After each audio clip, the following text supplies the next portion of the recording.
안녕하세요. 저는 서른 중반의 가게 사장님이 된 최선아라고 해요.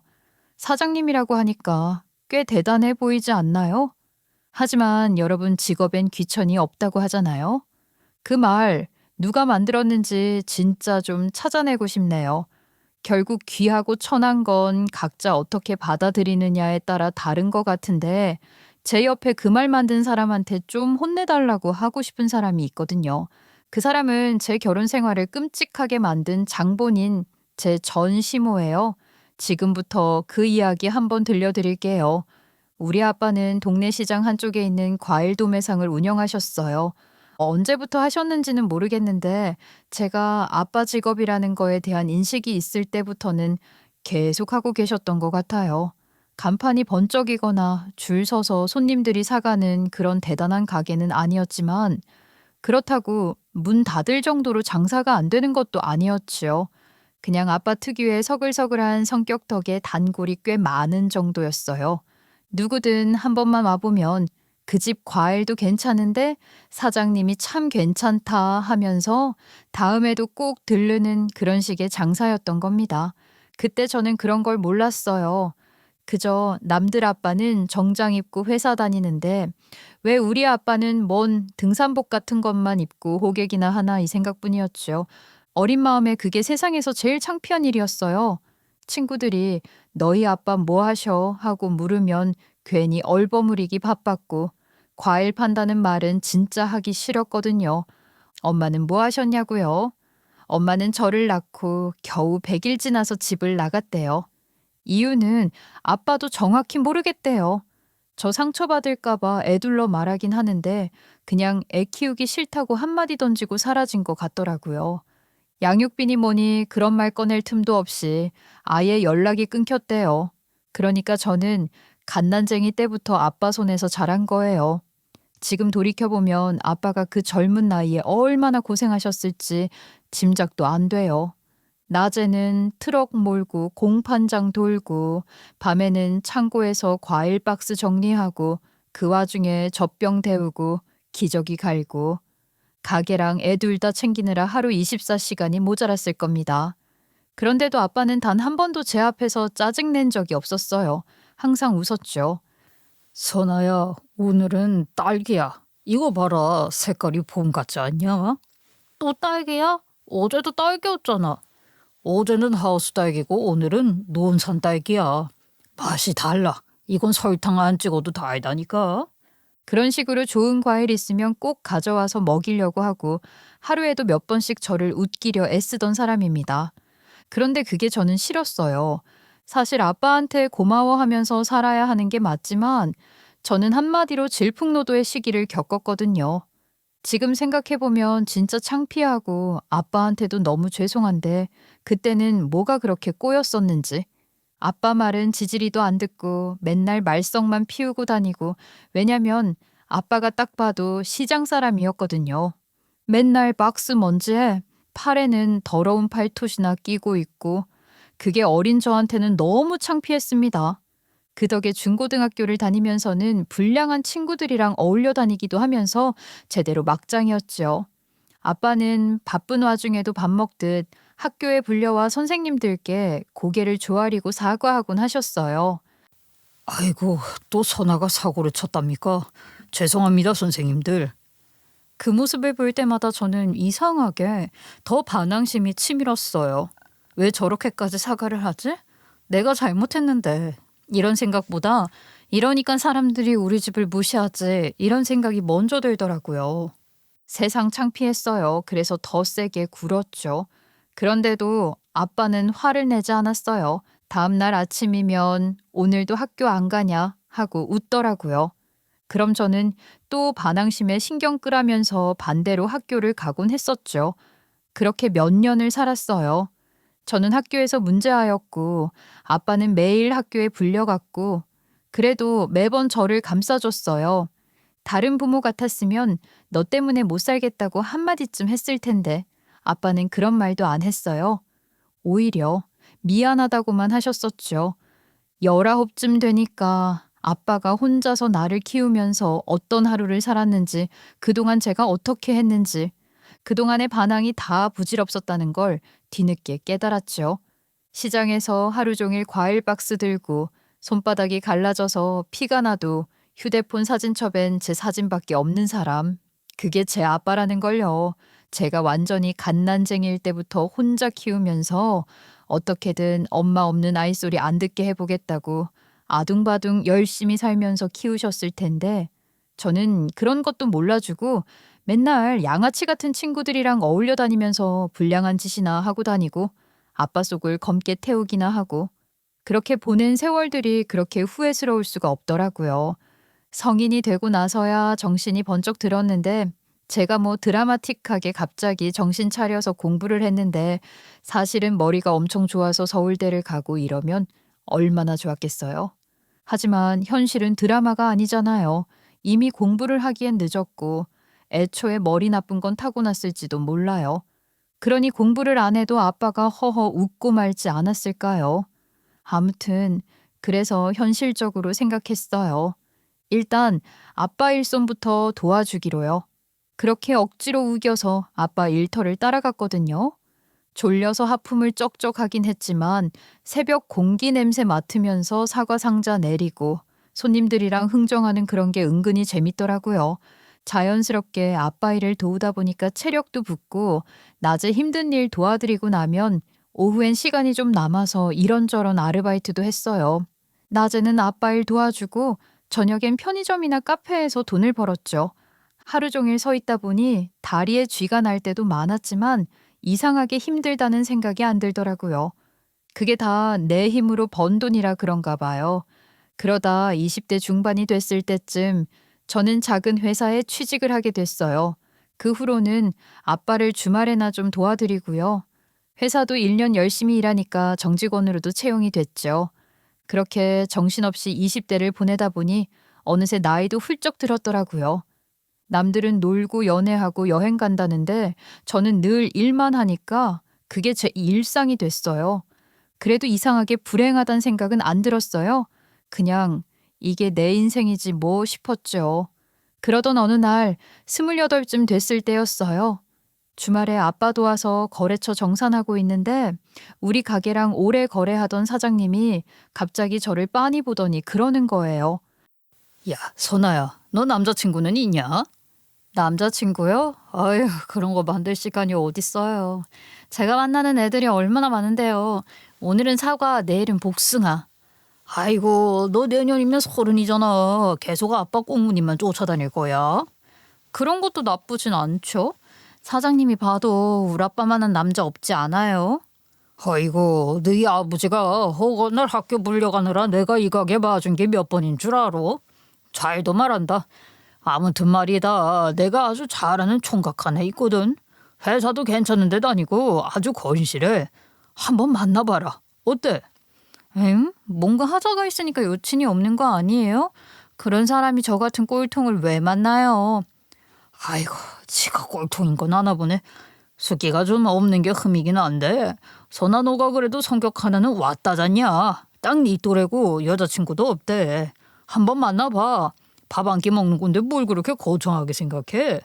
숫기가 없다는 그 말이 왠지 좀 귀엽더라고요. 스펙도 좋은데 왜 여자를 못 만날까? 엄청 못생기고 키 작은 거 아니면 그래도 좋다는 사람 있을 텐데 그런 생각하다 보니까 좀 궁금하더라고요. 그래서 결국 한번 만나보기로 했어요. 그리고 거기서 남편을 처음 보게 된 거예요. 생각보다 괜찮은 사람이었어요. 정말 제대로 된 회사원 느낌이더라고요. 걱정했던 부분은 하나도 없고 깔끔하고 조용한 사람이었어요. 혹시 시끄러운 거 싫어하세요? 너무 저만 떠드는 것 같아서. 아니에요. 제가 말주변이 없어서 사나 씨가 지루하실까 봐 오히려 걱정이죠. 저는 얘기 듣는 거 재밌어요. 그럼 됐네요. 오늘은 제가 말할게요. 근데 다음엔 명준 씨 차례예요. 그럼 다음에도 볼 수 있는 거네요? 아, 뭐야. 똑똑한 사람은 이렇게 머리가 잘 돌아가는구나. 그날 분위기가 나쁘지 않았어요. 그렇게 조금 만나고 썸 타다가 연애를 시작했어요.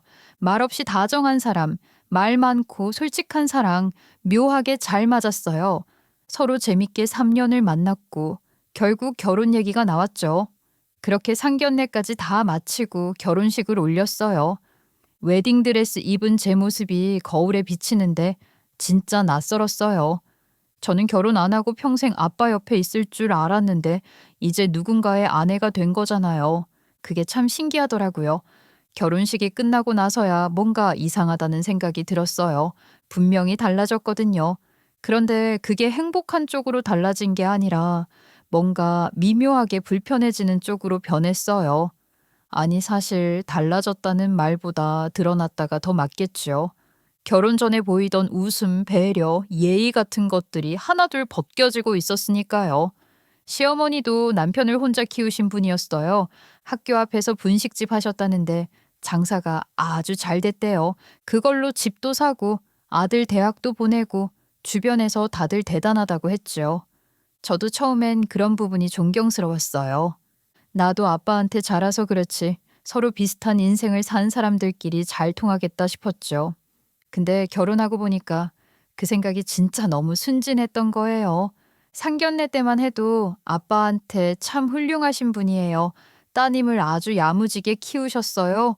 이랬던 분이었거든요. 그런데 식 끝나고 얼마 지나지 않아 태도가 슬금슬금 달라졌어요. 그것도 티 안 나게 돌려서 콕 찌르는 식으로요. 말투는 다정한데 그 안에 뭔가가 있었어요.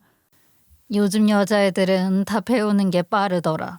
근데 선아는 조금 손끝이 느리네. 저는 아직 익숙하지가 않아서요. 알려주시면 금방 배울게요. 아휴, 내가 그걸 언제 다 가르치니.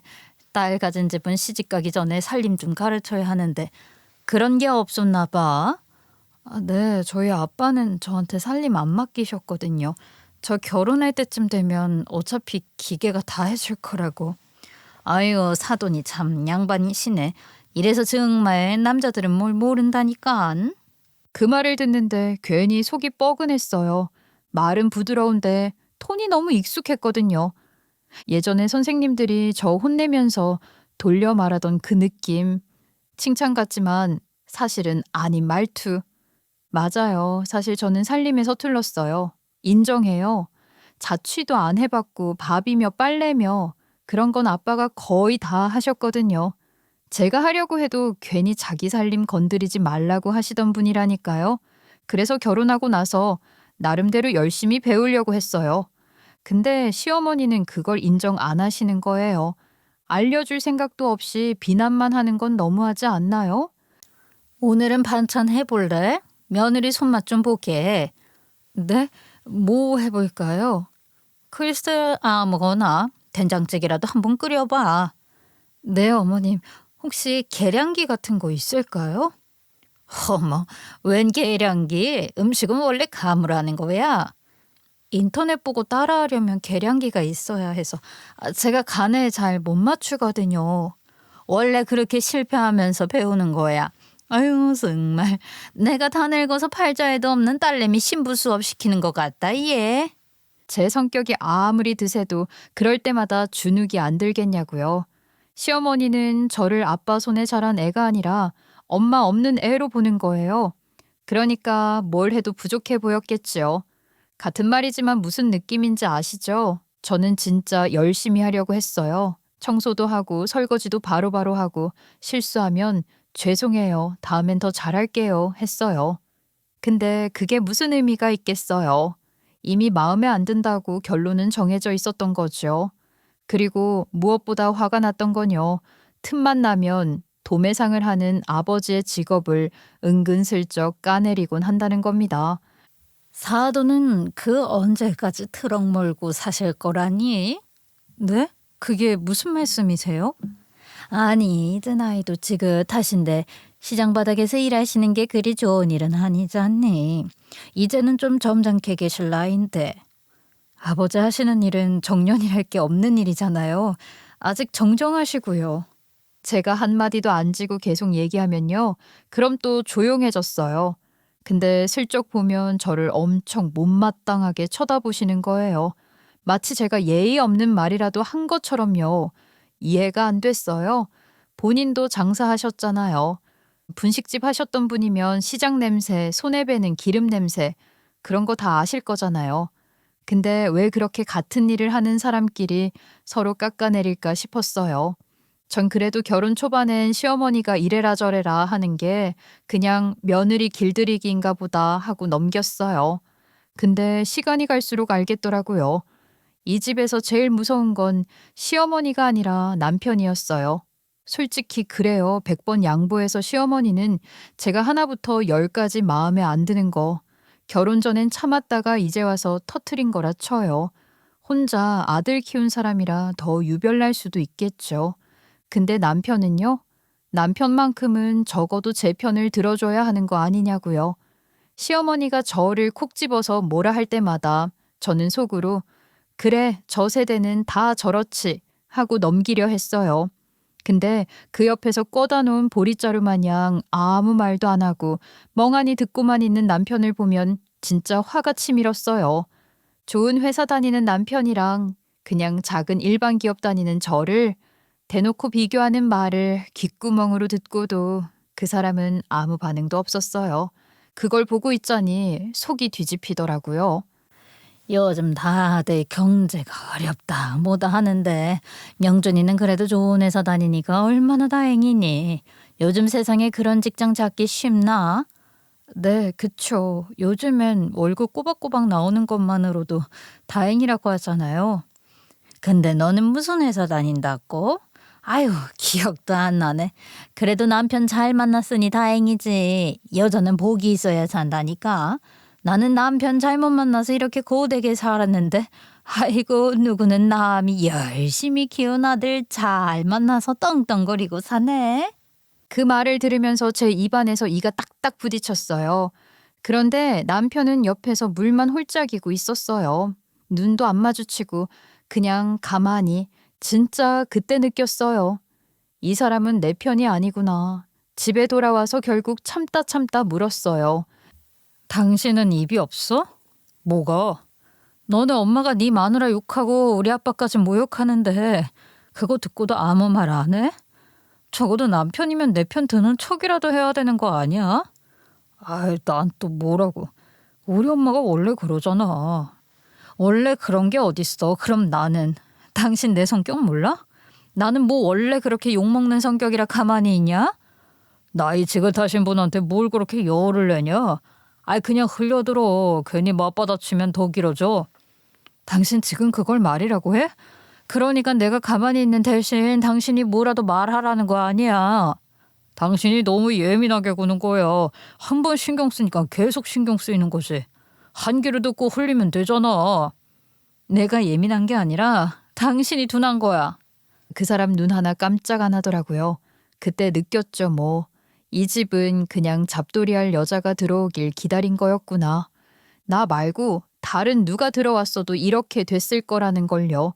시간이 갈수록 저는 제 스스로가 점점 작아지는 느낌이었어요. 하루하루가 불행하다고 느끼는 날이 많아진 것 같았죠. 말이 줄고 웃음이 사라지고 밥을 먹으면서도 목에 덩어리가 걸린 것처럼 삼키기 힘들었어요. 남편은 그런 절 봐도 아무 말이 없었어요. 그냥 피곤하다는 핑계로 방으로 들어가거나 핸드폰만 만지작거렸죠. 그런 제 자신을 깨닫고 나니까 진짜 이대로 가다간 안 되겠더라고요. 며칠을 고민했어요. 이혼을 해야 할까? 아빠가 얼마나 속상해할까? 근데 그 생각보다 이대로 살면 내가 없어지겠다는 생각이 더 크게 자리 잡았어요. 그래서 결국 고민하다 아빠한테 조심스럽게 얘기했어요.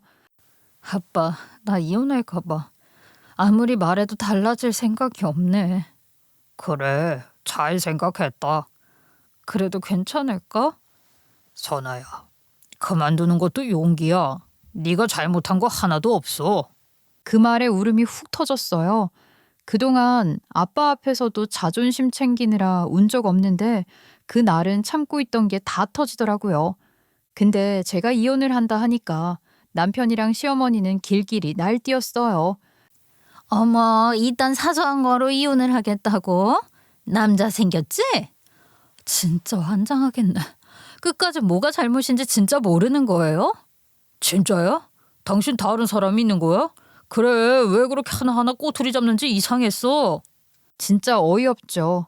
그 인간들은 온갖 말로 유책을 제게 덮어씌우려 했어요. 하지만 당연하게도 먼지 하나, 티끌 하나 찾아도 안 나올 만큼 깨끗했거든요. 결국 우리의 이혼은 합의로 끝났어요. 그렇게 1년도 안 되는 짧은 제 결혼 생활은 최악으로 물든 채 끝나버렸답니다. 솔직히 말하면 이혼 후 제 생활은 최악이었어요. 잠도 제대로 못 자고 밥도 안 넘어가고 거울을 봐도 제 얼굴이 아닌 것 같았어요. 머리로는 잘한 선택이다라고 생각하는데 몸이 그걸 따라주질 않았어요. 내가 이런 환경에서 잘한 게 문제인가 싶었고 차라리 혼인신고를 섣부르게 하지 말걸, 조금만 더 알아보고 결혼할 걸, 별별 생각이 다 들었어요. 그때는 진짜 하루하루가 자책과 죄책감의 연속이었어요. 그러니까 당연히 일상생활이 안 돼서 회사도 그만뒀어요. 아무리 일에 몰두해도 마음이 도무지 진정이 안 됐거든요. 항상 모든 게 제 탓이라는 말이 입버릇처럼 맴돌았어요. 결국 방에 틀어박혀서 꼼짝도 안 했어요. 커튼 닫고 불 끄고 하루 종일 누워 있었죠. 휴대폰은 꺼두고 밥은 안 먹고 연락 오는 사람도 없었어요. 근데 아빠는 달랐어요. 하루도 빠짐없이 저를 귀찮게 하고 일 나가서도 계속 전화를 걸어왔어요.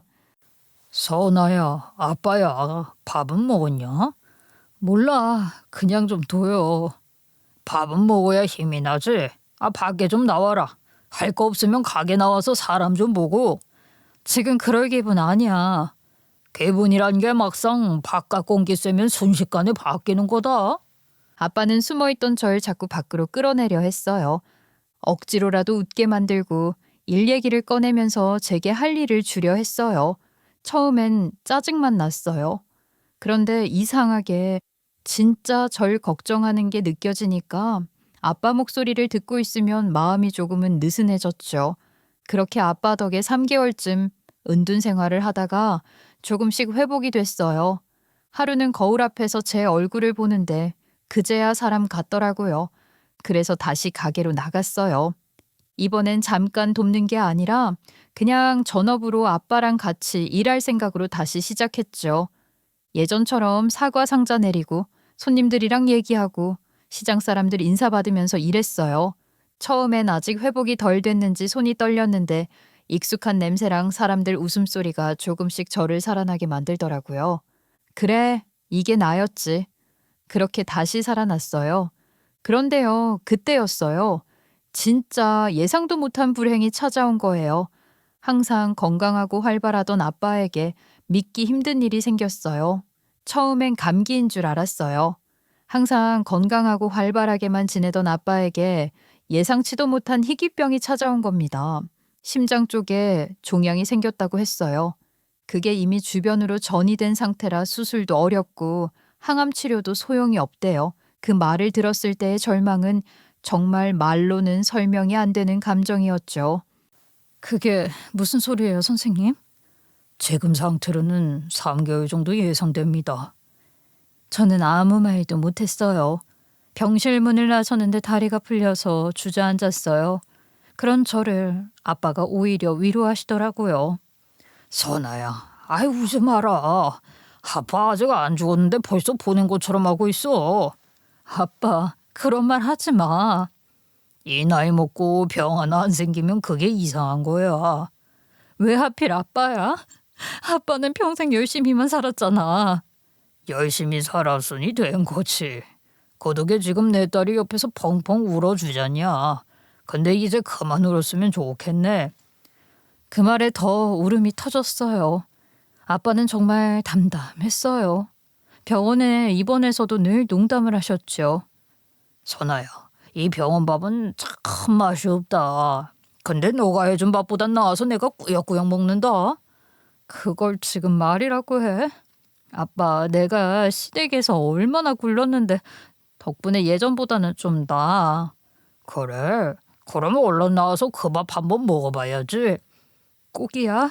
그 말 꼭 지켜. 하지만 날이 갈수록 아빠는 점점 말라갔어요.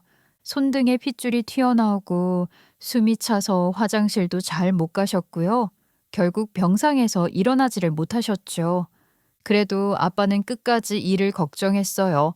저는 아빠 안심시키려고 언제나처럼 허세를 부렸고요. 시장 사람들 내가 없어도 와. 걱정 말어. 아빠 없어도 와. 나도 이제 익숙해졌어. 그래, 그럼 됐다. 그 말을 하시며 미소를 지으시곤 그렇게 병원에서 얘기한 3개월을 버티지 못하고 돌아가셨어요. 아빠가 세상을 떠나고 나서 정신없이 흘러간 시간이 있었어요. 그때 저는 그냥 살았어요. 슬퍼할 틈도 생각할 틈도 없이 몸이 먼저 움직이더라고요. 아빠가 운영하던 공판장은 자연스럽게 제가 물려받게 됐고 처음엔 손에 익지도 않는 박스 묶는 끈을 몇 번이나 엉켜버리곤 했어요. 그래도 아빠가 하던 대로 해보려고 했어요. 아빠처럼만 하자. 괜히 욕심내지 말자. 그게 제 마음속 주문이었어요. 아빠가 일했던 것처럼 찾아와주는 사람들에게 언제나 웃음을 잃지 않으려고 했어요. 아빠가 하늘나라 가서까지 편히 못 쉬고 제 걱정하는 거 싫어할 것 같았거든요.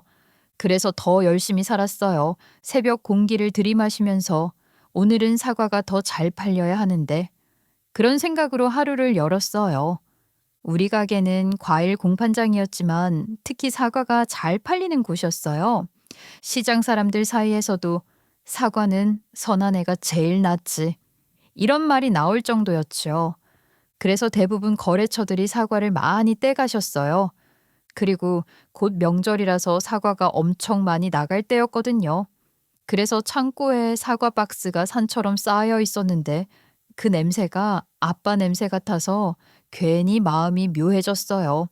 그날도 평소처럼 아침부터 공판장 문을 열고 거래를 시작하려는데 낯익은 얼굴 하나가 들어오는 거예요. 처음엔 착각인 줄 알았어요. 근데 자세히 보니까 정말 익숙한 얼굴이더라고요. 바로 전시모였어요. 순간 심장이 한번 쿵 내려앉는 느낌이었어요. 그 사람이 이곳에 올 거라고는 상상도 못했거든요. 전시모는 처음엔 절 못 알아봤어요. 인상을 찌푸린 채로 한동안 절 위아래로 훑어보더니 고개를 살짝 갸웃하더라고요. 그러더니 갑자기 박수를 짝 치는 거예요. 사실 제 얼굴을 못 알아볼 법도 했던 게 제가 마음고생을 너무 해서 살이 많이 빠졌었거든요. 이혼한 다음에 밥도 안 먹고 집에만 처박혀 있다가 1차, 그리고 아빠 병수발 들면서 2차로 헬쓱해진 상태였으니 당연히 긴가민가 했을 거예요. 그리고 나서 전시모가 제 얼굴 보자마자 비웃더니 하는 말이 뭔 줄 아세요? 여기서 과일 팔이나 하고 있는 거야. 네 아버지처럼. 그 말이 칼끝처럼 들렸어요. 그래서 저는 아무 대꾸도 안 했어요. 그냥 계산기에 눈을 떼지 않았어요. 근데 그게 또 그 사람 자존심을 건드렸는지 비아냥이 점점 길어지더라고요. 그래, 니년 수준에 딱 맞는 일을 찾았네. 꼴 보니까 아주 잘 어울린다, 잘 어울려. 장사는 잘 되니? 딱 보아하니 파리만 휙휙 날릴 것 같은데 꼴에 공판장이랍시고 차리기는 했지만 쪽박 차고 있겠지. 저는 그저 계산기에 손가락만 두드렸어요. 그러니까 전시모가 더 목소리를 높였어요. 내가 불쌍하니까 사과 한 상자 사줄게. 예정 봐서 그 정도는 해줄 수 있지. 그 말투 진짜 옛날 그대로였어요. 사람을 아래로 내려다보는 말투. 저는 여전히 말없이 고개만 숙였어요. 제가 아무리 대꾸를 안 해도 끊임없이 비아냥대는 그 꼴이 참 우습기 그지없더라고요. 앞으로 눈앞에 펼쳐질 일들은 전혀 예상하지도 못하고 아직도 저런 식으로 군다는 게요. 그렇게 전시모가 자꾸 물건은 안 사고 입만 살아서 저를 대놓고 비아냥거리고 있은 지 10분은 지났을까요? 계산대 위에 사과 몇 개만 올려두고선 마치 그걸 핑계 삼은 듯 앉아서 한참을 떠들더라고요. 그 짧은 시간 동안 들은 말이 평생 들은 잔소리보다 많았어요. 차례상에 올릴 거 사러 왔는데 사과만 있고 배는 영 쓸 게 없다느니 뭐 하나 깎아서 맛이라도 보여주는 성의가 없다느니 그냥 죄다 꼬투리 잡기인 거예요.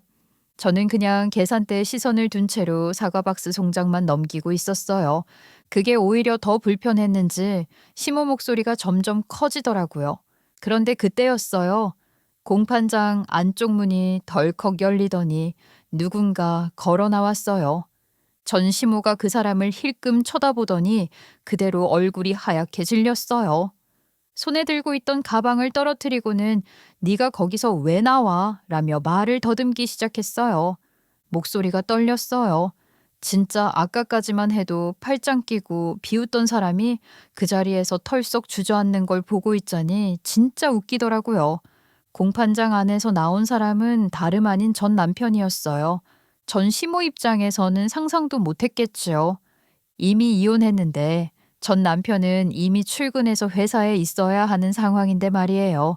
심지어 전 남편은 작업복 차림에 손에는 덜 잘린 테이프 찌꺼기가 덕지덕지, 얼굴에는 땀이 송골송골 맺혀 있었거든요. 전 남편도 지 엄마 얼굴을 보고 얼굴이 새하얗게 질리더라고요. 엄마야말로 여기서 뭐 하세요? 이게 뭐야? 아니 너 거기서 뭐 하는 거야? 회사는 어쩌고 여기서 이러고 있어? 제가 전에 말했죠. 전 남편은 꽤 내로라 하는 회사에 다녔다고. 그건 시모의 자랑거리이자 인생의 자부심이었거든요. 저한테도 그놈의 대기업이니 뭐니 하면서 엄청 비교하고 눈치 줬잖아요. 그런데 그 회사에서 전 남편이 정리해고를 당한 거예요. 그것도 아주 싱겁게 서류 한 장으로요. 알고 보니 그 사람은 영업부에 근무하고 있었거든요. 영업부가 어떤 곳인지 아시죠? 그냥 성실한 것만으로는 안 되는 세계인 거예요. 실적 싸움이 전부잖아요. 그 실적 싸움에서 계속 밀리다 보니 결국 6개월 연속 최악의 실적을 기록했다는 거죠. 그 결과 몇몇 직원들과 함께 정리해고 통보를 받았다네요. 뭐 그 사람들이랑 같이 부당해고라고 의의 제기를 했다나 본데 회사 입장에서는 실적 안 나오는 직원을 억지로 끌고 갈 수는 없는 노릇이라며 받아들여주지 않았다는 거죠. 그리고 전 남편은 해고당한 걸 집에도 말을 못한 거예요. 그런데 저라도 말하기 힘들었을 것 같긴 해요. 우리 아들은 회사 사람들도 믿는 직원이라더라. 우리 아들은 나중에 큰 자리 꿰찰 거다. 그런 말을 매번 하던 사람인데 그 앞에서 잘렸다는 말을 어떻게 하냐고요. 그 사람은 진짜 하루 종일 바깥을 뱅뱅 맴돌았대요. 전 시모랑 같이 사는 것도 아닌데 동네 돌아다니다가 괜히 아는 얼굴 마주칠까봐 회사 근처 카페에서 커피 한 잔 시켜놓고 그걸 한두 시간 붙들고 있었다더라고요. 퇴근 시간쯤 되면 일부러 지하철역 근처 슈퍼에 들러 장이라도 본 척하면서 철저하게 숨긴 거예요. 누가 봐도 평범한 회사원처럼 보이게끔요. 평생 숨길 수도 없는 일인데 전 남편은 맨날 무탈하게 넘어가더니 결국 그런 갈등 만드는 게 무서웠던 거죠. 그래서 시모한테는 끝까지 숨겼다가 지금 이 꼴이 난 거예요. 그리고 돌고 돌다가 결국 찾아온 곳이 바로 우리 공판장이었나 봐요.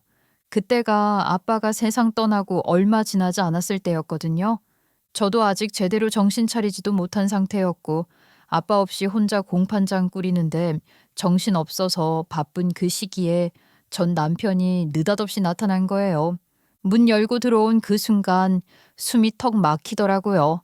그 얼굴을 보는 것만으로도 예전의 기억이 확 밀려와서요. 근데 그것보다 솔직히 웃음부터 났어요. 이게 뭐 하는 꼴인가 싶었거든요. 누구 때문에 한참 힘들었는데 사람 좀 정신 차려볼까 싶을 때 찾아와서 기분 잡치게 하는지, 게다가 회사는 어쩌고 여기 왔나 싶었어요. 출근 시간 훨씬 넘은 시각이었거든요. 뭐야, 회사 안 갔어? 혹시 나 보러 온 건 아니지? 볼일 보고 빨리 사라져. 꼴도 보기 싫으니까. 회사 그만뒀어. 저는 그만뒀다는 말보다 그 말투가 더 생경했어요. 회사 사람들한테 인정받는다느니 상여금 나왔다느니 승진 어쩌고 말하던 입이 그렇게 조용할 수가 없었어요. 그때서야 머릿속이 쭉 정리됐죠. 아, 해고당했구나. 나중에 들어보니 뭐 아까 말한 대로였고요. 그때 솔직히 놀란 것도 잠깐이었어요. 오래 가지도 않았어요. 머리보다 마음이 먼저 식더라고요. 회사에서 잘린 것도 이혼하고 나서 그런 꼴 된 것도 저는 아무 감정이 없었어요. 근데 그 사람이 갑자기 제 앞에 무릎을 꿇었어요. 진짜 말 그대로 무릎을 탁 꿇더니 손바닥을 바닥에 붙이는 거예요. 그 장면이 지금도 생생해요. 선아야, 제발 나 좀 써주면 안 될까? 어떤 일이든지 할게. 뭐라고? 내가 당신을 왜 써? 미쳤어? 최저시급 안 줘도 돼. 진짜야. 나 그냥 여기서 일 좀 하게 해줘. 부탁이야. 이직 자리를 알아보긴 해야 하는데 우리 동네에선 어딜 가든 소문이 날 것 같고 너밖에 생각이 안 나더라. 나는 돈 받고도 너 안 쓰고 싶어. 지금 너가 무슨 낯짝으로 여기 와서 말을 걸어. 그리고 여기 내 일터야. 네 마음대로 찾아와서 무릎 꿇고 이 난리를 치면 여기 다른 사장님들이 나보고 얼마나 쑥덕될 줄 알고 멋대로 이런 짓을 해? 당장 안 일어나? 너가 써준다고 할 때까지 난 못 일어나. 그리고 장인어른 소식 들었어. 당신 혼자 일하기 어려울 거 아니야. 내가 진짜 수족이 될게. 저는 그 말을 듣고 잠깐 멍했어요. 일단 그 사람이 이런 식으로 빌 줄은 몰랐어요. 그때 제 머릿속은 이미 복잡하게 돌아가고 있었어요.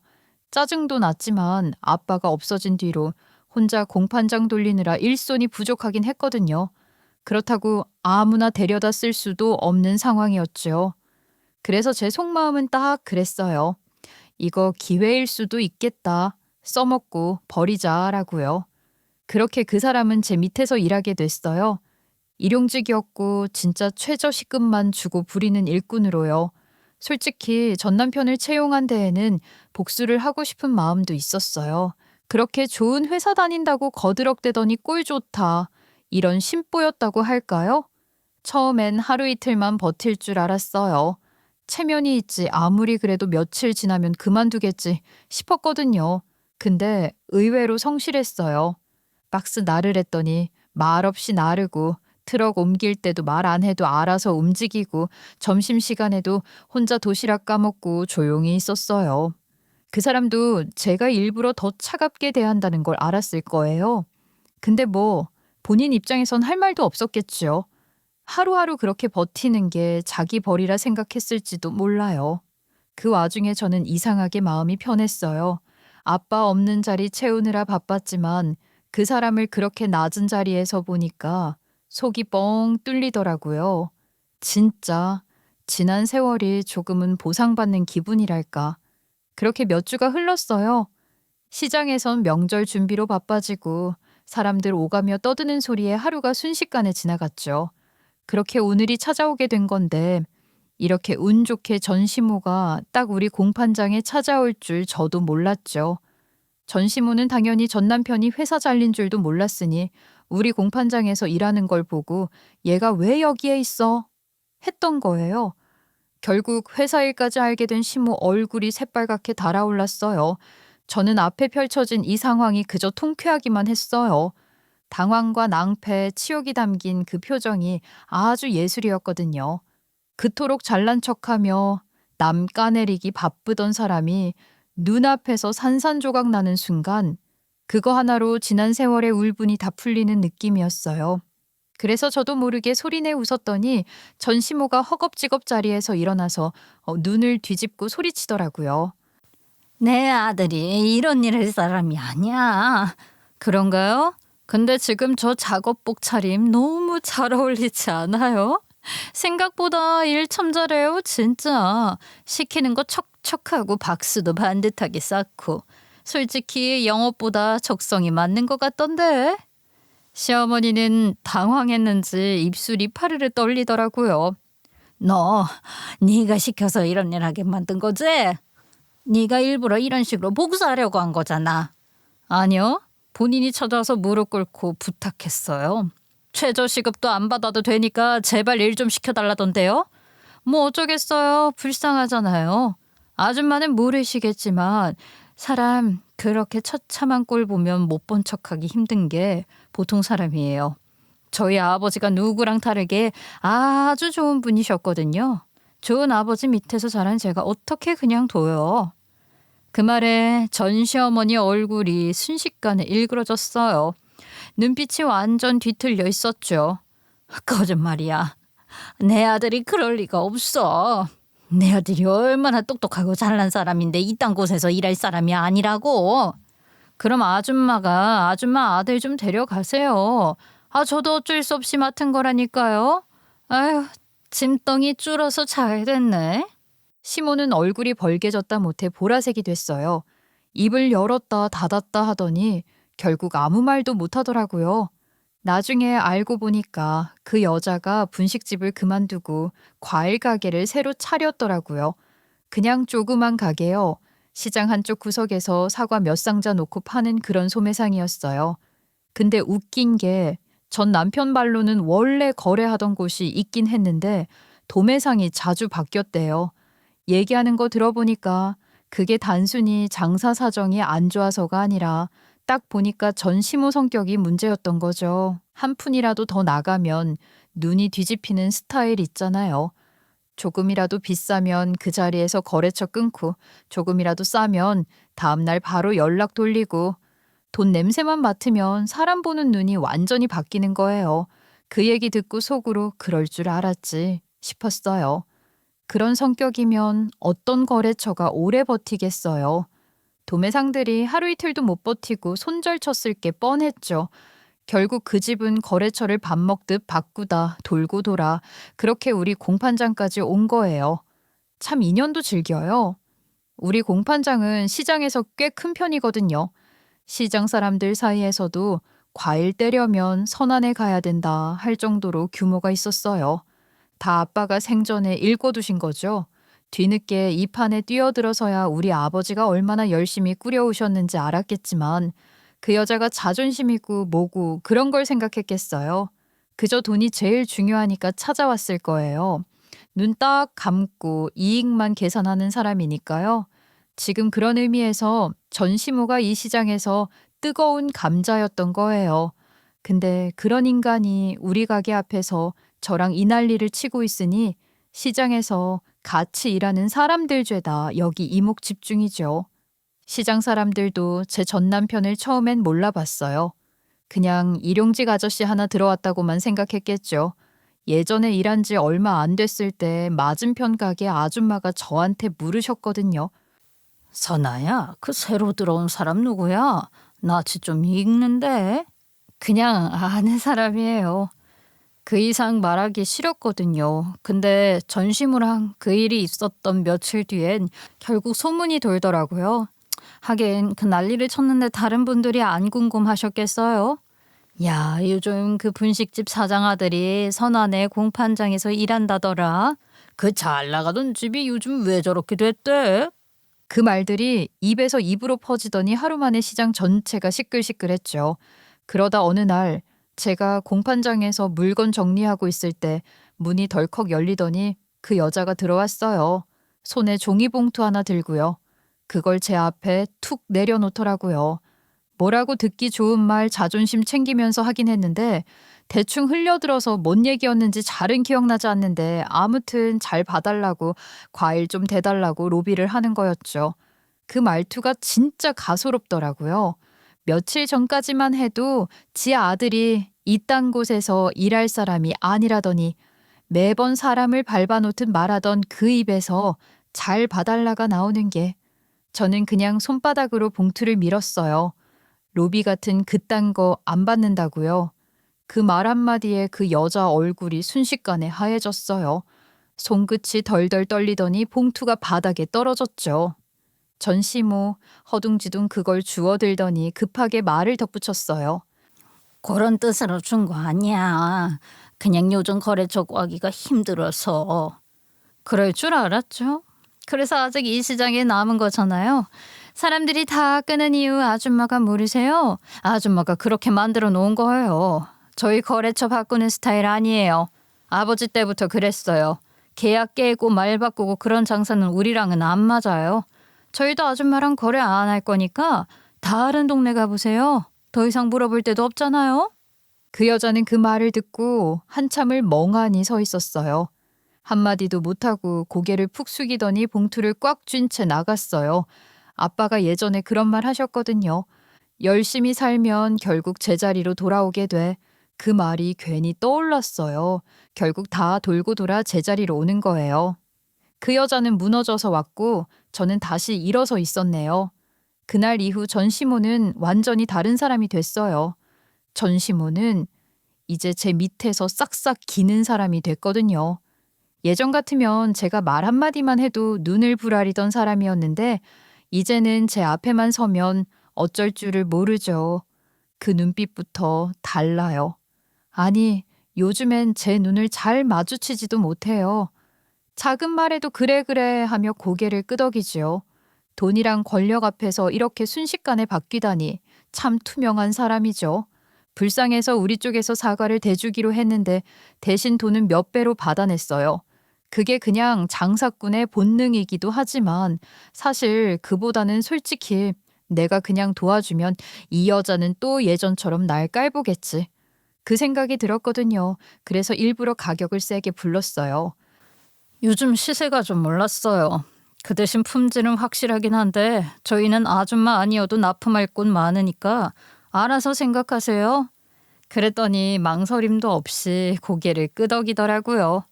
아이 그래 알았어 그냥 그렇게 해. 예전엔 10원이라도 깎으려 하던 난리치는 사람이었다는데 이제는 제 입에서 나온 금액이 곧 법이 됐어요. 그리고 그 이후 전 남편이랑 진득하게 얘기를 나눴는지 제가 전 남편의 사정을 듣고 채용해 준 걸 알고 나니까 저한테 눈물을 흘리면서 고맙다고 하더라고요. 선아야, 내가 그때 잘못 생각해도 한참을 잘못 생각했었나 보다. 내 아들 그 꼴 됐는데 어디서 얘기도 못할 지경으로 만든 게 바로 나더라. 아이고, 내가 죄인이 제일 죄인이야. 그래도 네가 받아줘서 정말 고맙다. 저는 그 말을 듣고 순간 멍했어요. 한동안 아무 말도 못하고 그 얼굴만 쳐다봤어요. 이 사람 입에서 고맙다는 말이 나올 줄이야. 솔직히 그게 진심인지 뭔지 믿기지도 않지만 뭐 이젠 아니든 상관도 없다는 느낌이네요. 그날 이후 전시모의 태도는 완전히 달라졌어요. 사과 고를 때도 예전에 제가 들었던 시모의 악명 높은 모습들이 하나도 안 보이더라고요. 흠집 하나라도 트집 잡고 꼬투리 잡아서 가격 후려쳐 간댔는데 전시모는 제가 포장해준 대로 그냥 가져가요. 제가 박스 테이프 붙이는 걸 가만히 지켜보다가 조심스럽게 묻는 거예요. 오늘도 고생이 많다. 이거 이대로 가져가면 되는 거지? 네, 가져가시기 쉽게 만들어놨어요. 그냥 가져가시면 돼요. 그래, 고맙다. 수고했어. 물론 제가 사람 밉다고 해서 이상한 과일을 넣는 건 아니니까 당연히 꼬투리 잡을 것도 없어서 그렇기도 할 거예요. 아무튼 그 사람이 이제는 제 눈치를 보면서 조심조심 말하는 걸 보면 참 인간이란 게 간사하다는 생각이 들어요. 전 남편도 마찬가지예요. 이제 공판장에서는 절 사장님이라고 부르고 일이 끝나면 늘 허리를 90도로 숙이며 인사하더라고요. 처음 여기서 일할 때만 해도 선아야 선아야 하더니만 제가 몇 번 주의 줬더니 꼬박꼬박 사장님이라고 하더라고요. 진작에 그럴 것이지. 사장님, 오늘 물건 정리 다 끝났습니다. 혹시 더 시키실 일 있나요? 오늘 일은 그거면 됐어요. 그럼 창고 문 닫고 퇴근해요. 네, 수고 많으셨습니다. 내일 뵙겠습니다. 열심히는 일하는데 그 목소리에서 힘이 하나도 없어요. 마치 무겁게 눌린 돌처럼요. 그걸 들을 때마다 묘하게 속이 시원했어요. 뭐 슬슬 이직 자리 구하지 않을까요? 저도 그때까지는 채찍 당근 번갈아 주면서 잘 부려먹어 보려고요. 가끔 퇴근길에 남은 과일을 싸서 들려주면 고맙습니다 하면서 울먹이는 목소리로 받아요. 그 꼴이 진짜 예전엔 그렇게 거만하던 사람이 지금은 바닥까지 내려와 있구나 싶어서 저도 모르게 씁쓸하게 웃음이 나오네요. 여튼 저는 예전이랑은 다르게 전시모와 전 남편의 머리 꼭대기 위에 군림하게 됐어요. 이제는 그 사람들이 제 앞에서 큰 소리 한번 못 치죠. 제가 그 자리에 앉았다고 해서 일부러 괴롭히거나 복수심으로 대하진 않아요. 근데 그들이 제 눈치를 보는 그 자체가 이미 통쾌했어요. 조금이라도 갑질을 하려는 게 보이면 투덜거리려는 시동을 걸면 곧바로 거래를 끊어버리고 지역 내에 소문을 쫙 내버리겠다고 말하거든요. 아줌마, 말 조심하세요. 시장 좁아요.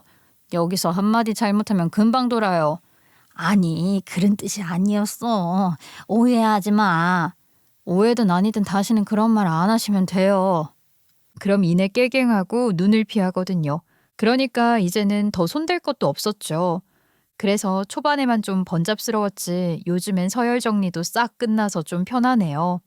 이제 전 남편, 전 시모의 관계는 싹 지우고 그냥 우리 공판장에서 일하는 일용직 아저씨, 그리고 성격 괴팍한 소매상 고객님 정도의 관계로 살고 있거든요.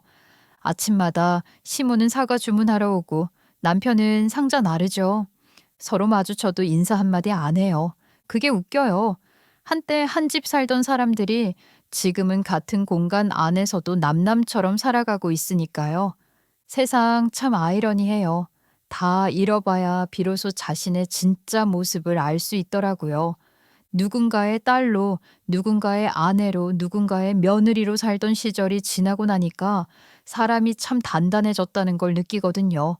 아마 전 남편도 전 시모도 저라는 사람을 잃고 난 뒤에 좀 사람 된 것 같다고 느껴지는 거 보니까 결국엔 다 자기 스스로 느껴야만 아는 것 같아요. 하긴 이런 걸 누가 알려주겠어요. 그 어떤 훌륭한 선생님도 부모님도 알려줄 수 없을 거예요. 아마 각자 같은 일을 겪어도 내리는 결론이 달라서 그런 거겠죠? 그래서 제가 강요하는 건 아니지만요. 제가 내린 결론은 이거예요. 복수는 결국 끝나는 게 아니라 잦아드는 거래요. 미움이 사라져서 끝나는 게 아니라 더 이상 마음이 흔들리지 않아서 끝나는 거죠. 그게 맞다고 느끼는 게 결국 저는 그 인간들이랑 매일 마주치고 있지만 이제서야 그 고요함 속에서 편안함을 느끼거든요. 어쩌면 인생이라는 게 그런 건지도 몰라요. 이전의 기억이 아예 떠오르지 않는 건 아니지만 그래도 이렇게 생각하고 사니까 제 정신 건강에는 좋더라고요. 나이가 들어가니까 이제 저도 아빠 성격을 닮아가나 봐요. 아빠한테도 얘기 들려드리고 싶네요. 지금까지 부족한 제 얘기에 귀 기울여 주셔서 감사합니다.